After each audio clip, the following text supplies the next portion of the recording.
programang ito ay rated SPG. Striktong patnubay at gabay ng magulang ang kailangan. Maaaring may masiselang tema, lengguwahe, karahasan, sexual, horror o droga na hindi angkop sa... Base po sa fingerprint analysis na ginawa namin sa crime lab, isang tao lang po ang nagmamayari ng fingerprints na nakita doon sa medical instrument.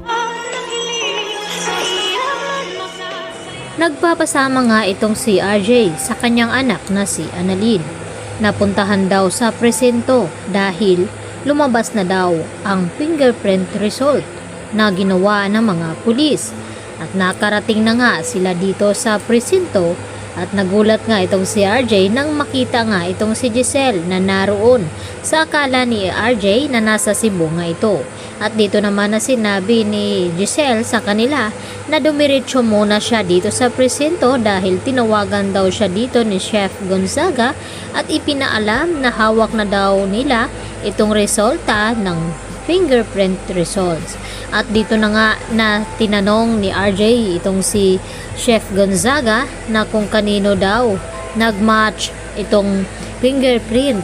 At dito naman na sumagot itong si Chef Gonzaga sa kanila na base daw sa kanilang investigasyon na nakuha dito sa medical supplies na kanilang nakumpirma ay isa lamang daw ang nakumpirmang fingerprint na tumugma dito sa ginawa nga nilang investigasyon.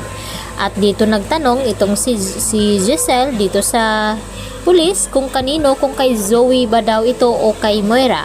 At ang sagot naman dito ni Chef Gonzaga na kay Zoe nga daw itong nagmatch na fingerprint result. At dahil dito, nagulat naman ng husto itong si RJ nang marinig niya ang pangalan dito ni Zoe. At hindi lang iyon dahil may isa pang ebidensya na nakuha itong mga pulis dito sa malapit sa nangyari ngang pagkahulugan dito ni Don Pepe sa bangin. At dito tiningnan ng maigi nila Giselle at RJ at nakumpirma nga ni RJ na kilala niya at familiar itong nakuhang disenyo na sa sapatos nga daw ito. At nakakatiyak ang mga pulis na babae ang may-ari nito. At dito na nga na mas lumakas ang kanilang kutob. At maya-maya naman ay nakatanggap ng tawag itong si Moira sa kanyang asset na kapulisan at ibinalita sa kanila na alam na daw nila RJ at Giselle at hawak na ang resulta ng fingerprint result dito ni Zoe. At umiyak at takot naman itong si Moira nang malaman at marinig niya ang balita. At dito naman na sinabi ni Zoe na kinakailangan niyang magtungo sa presinto upang siya na nga mismo ang susuko at umamin sa kanyang ginawang kasalanan. At tumutol naman itong si Moira na kahit anong mangyari ay wag daw siyang aamin dahil tatakasan daw nila itong mga pulis at sila Giselle at RJ.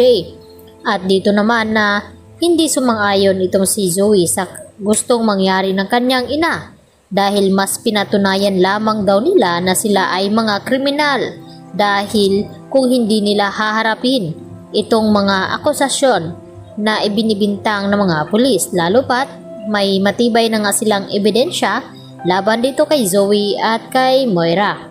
Kaya porsigido na nga itong si Zoe na sumuko na lamang kaysa siya pa mismo ang dadamputin ng mga kapulisan.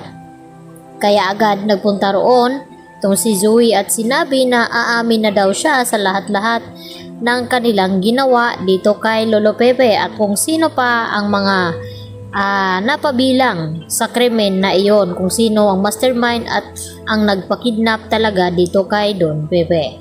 Kaya yan po ang ating pakatutukan maya-maya ng konti mga kapuso, dito lamang yan sa Abot Kamay na Pangarap. Yan lang po at maraming salamat.